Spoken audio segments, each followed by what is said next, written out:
That nearly sacred moment on a Delhi afternoon when they can toss the grown-up world aside to dive into their own.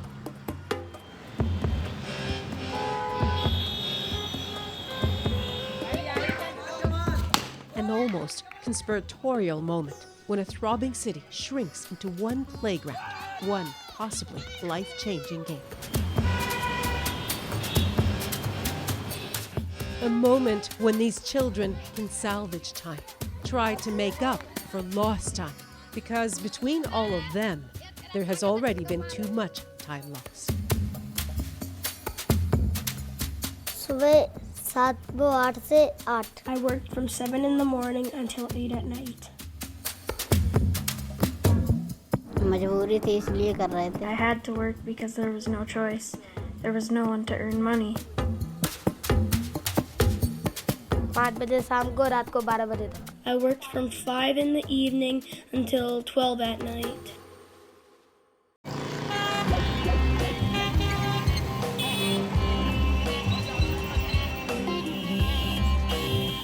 People do see child labor everywhere, but they don't think it's a big issue.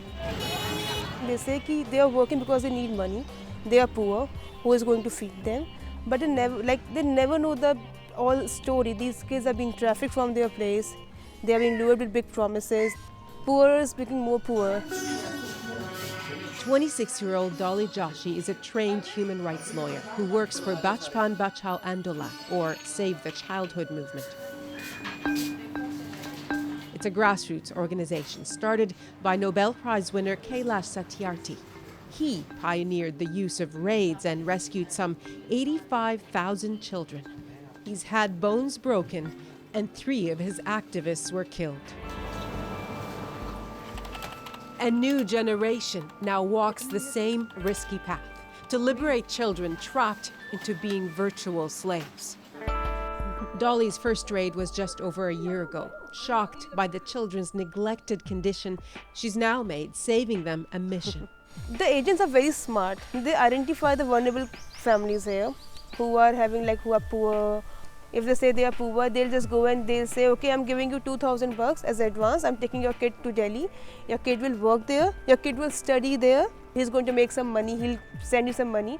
So they cheat them? They cheat them. Every time cheat them. Make sure he follows us. Dolly is leading the raid today, and we've been invited to see how it's done. The target is a neighborhood in South Delhi, prone to sectarian tension, full of factories hidden inside 2 residential alleys. Sweatshops with tough owners that specialize in zeri, embroidery and beadwork. Perfect work for the small hands of children. The activists first stop at the office of the district subdivisional magistrate to pick up labor officials and lawyers and a police escort in case of violence.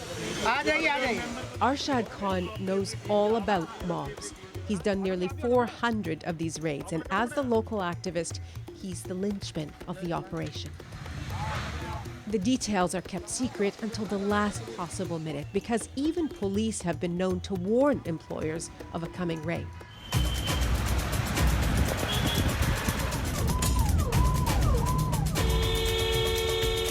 There are 2 things that are really important here. One is the element of surprise, and 2 is speed. And the reason speed is important is because they're expecting to find 30 to 40 children there, many of whom will be trying to run away. It's time. Khan storms one alley, and Dolly takes on the other. One person here.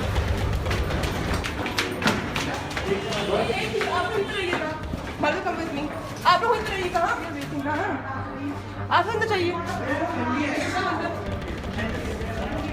There are sweatshops to check on every floor.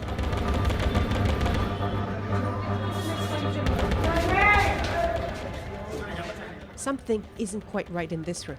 Dolly knows exactly what she's looking at.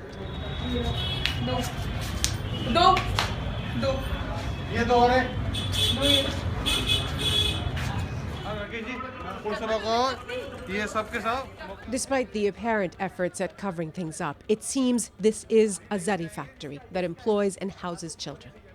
This shows I see that they were here, but they are not here right now. Kids are working here. Okay. सब इनकी जब जांच होगी ना हड्डियों की सब पता चल जाएगा इनका दोनों को चलो आ रहा है तू आजा ये दो डोली कहाँ गए? इसका नहीं है।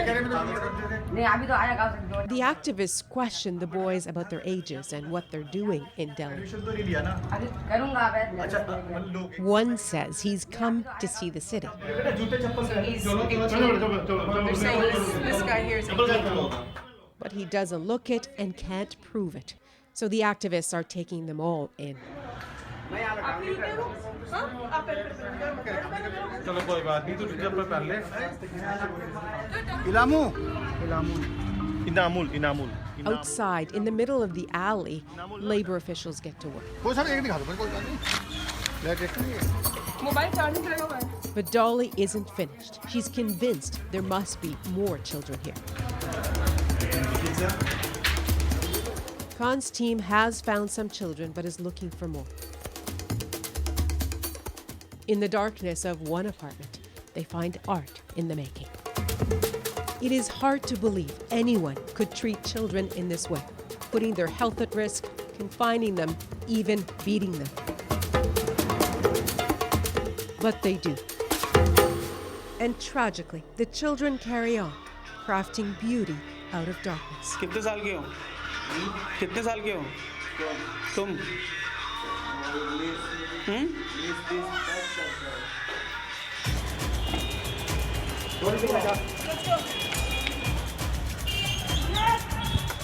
Dolly is searching door to door to find the children she knows are there. आपका फैक्ट्री से ये? और वहाँ पे कौन है? कौन? अंदर? पीछे कौन है? ये कॉलेज स्टूडेंट्स हैं पीछे। कौन स्टूडेंट है पीछे? मिलो भाई। फैक्ट्रीज कौन सी ऊपर? फैक्ट्री ऊपर नहीं नीचे की जो एक In one factory, the lights are on, but there is almost no one. Where probably just minutes earlier, there were too many children cramped together planting fields worth of beads. It is becoming clear that some of the sweatshops may have been tipped off. What do you expect happened? The news is leaked, then they know that we are coming, then they all run away. They find one more operating sweatshop with some suspected underage workers. Almost no one bothers to stop working. We have identified 2 more. They catch one more. Aftab is an embroidery worker. He says he's 16. We can't show you their faces for their own protection, but the boys look dazed. The youngest look terrified, but none of them resist.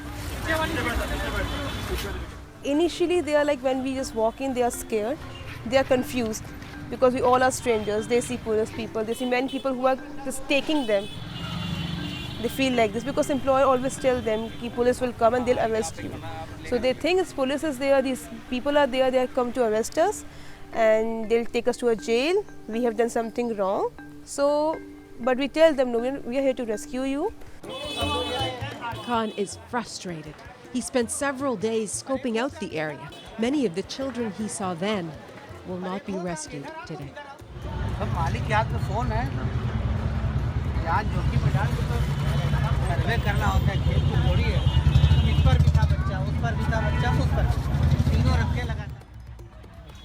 Khan too is convinced there's been a tip-off.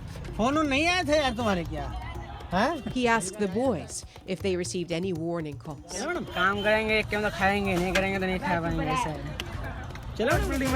are we going? Yeah. The activists had stayed too long. Concerned about the threat of violence from employers, Khan orders everyone to clear out. Go, go, go, go, go. You'd think every boy liberated was a success story, but they're not celebrating. All that effort, and only 16 are saved. Like they saw us coming and they left the building. The whole building was like everyone. You could see the lights were on, fans were on. And there's lift.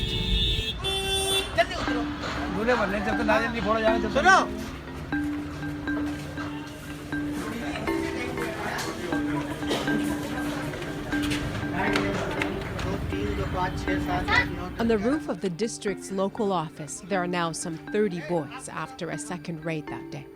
Most are very far from home and they're visibly nervous. A lawyer explains that they're not under arrest, that they've been exploited and will have to answer questions about it.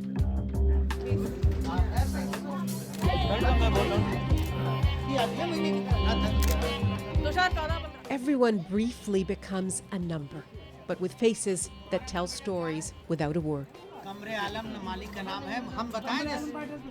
One of these forms is filled out for every single child here, and it's the basic stuff: who they worked for, what hours they kept. But some of the most telling information in here is what they were given to eat, and further, how they were treated by their employers. And several of the kids here have told the workers here that they were beaten at work. Raja is clearly one of the youngest here, brought to Delhi by an employer all the way from Bihar, nearly 20 hours by car. I don't know how old I am. Did you ever go to school? Never. Do you know how to read? No. And the hours, any measured hours? 8 in the morning till 12 at night. Like many of the others here, he's also never been paid. He's not even given clothes. See, they should be getting clothes. और रोज नहाना है, ठीक है? कपड़े बदलने हैं, सफाई रखनी है, धोना चाहिए।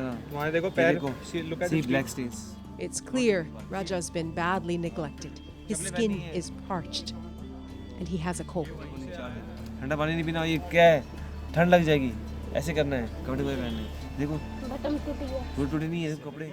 But Raja was terrified and had been crying. I wish I could show you his face. Raja has the eyes of a boy who misses his mother. He hasn't seen his parents since he started working a month ago. Nearly every one of these kids was brought to Delhi from someplace else, sometimes by family, and they keep working just on the hope that eventually they will get paid. Gulab, who initially said he was 20, is actually 14. He's been working for 2 years. It was his father who brought him here. Aftab worked from 8 in the morning until 11 at night. Pawan says he works because both of his parents are dead. Bag का काम सीख रहे थे. I'm learning how to make bags. That's what I want to do. The process takes hours, and the suspected employers just watch. Arshad Khan then takes over the questioning, trying hard to sort out fib from truth.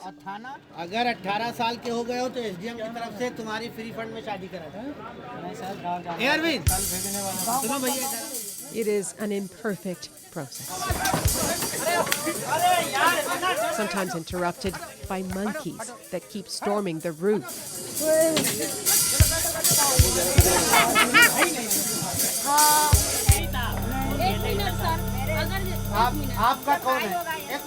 Then people claiming to be family start showing up. These boys insist they were caught up in the raid by mistake, that they were not working but playing outside. A woman claiming to be the mother of one of them steps in.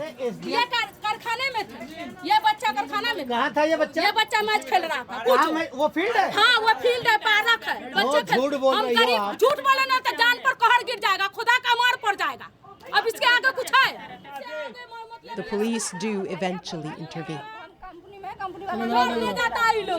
But in the chaos, a suspected employer seems to have left, and one of the boys has run away.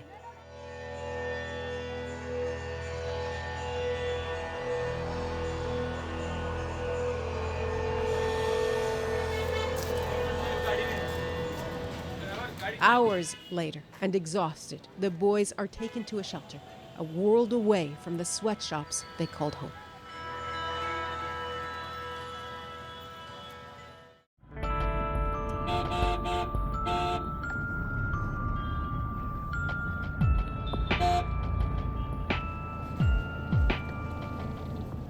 You might say that Mukti Ashram, the BBA's shelter on the outskirts of Delhi, is a place to salvage time. To try to make up for lost time and learn how to be a child again. You are a kid, you're supposed to study, you're supposed to play, you're supposed to dance and sing. What I like here in this organization that we don't treat a kid like a savior or we rescue them, a victim. We are like friends here.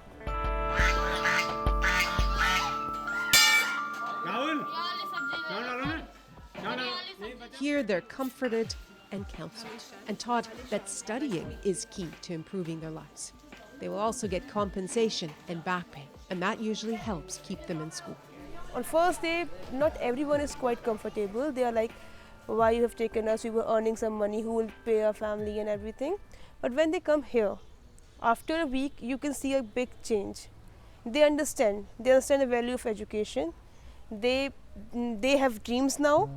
The new boys have settled into a routine the likes of which most have never known.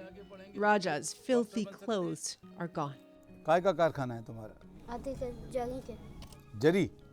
कर लेते हो जरी का काम? अभी सीखते। कितने साल से हो यहाँ? कितने साल से है राजा? कितने साल से? हैं? Over nearly 4 decades of activism, the organization's founder, Kailash Satyarthi, says he's heard every argument and that poverty can no more justify putting kids to work. If we are not able to bring children to schools because of they are poor or they are child laborers or whatever, and they have to earn because they are poor, then we are depriving them from all the future world of prosperity and wealth or economy. The number of full-time child workers in India has dropped in the last decade. Satyarthi credits education, the courts, and the raids. It is a very difficult way of actually finding children and bringing them to safety or rescuing them. Is there a day when that may not be necessary anymore? I'm sure that there would be a day when these raids would not be necessary, but raids are only conducted in most difficult situations when the parents are unable to trace their children, or where we know that the traffickers are very strong, very powerful, and many a times they are connected with the local police and they operate like mafia criminals. Not all the children have bought it. You can see it in their half-hearted reactions. But something's changed in the rest of them.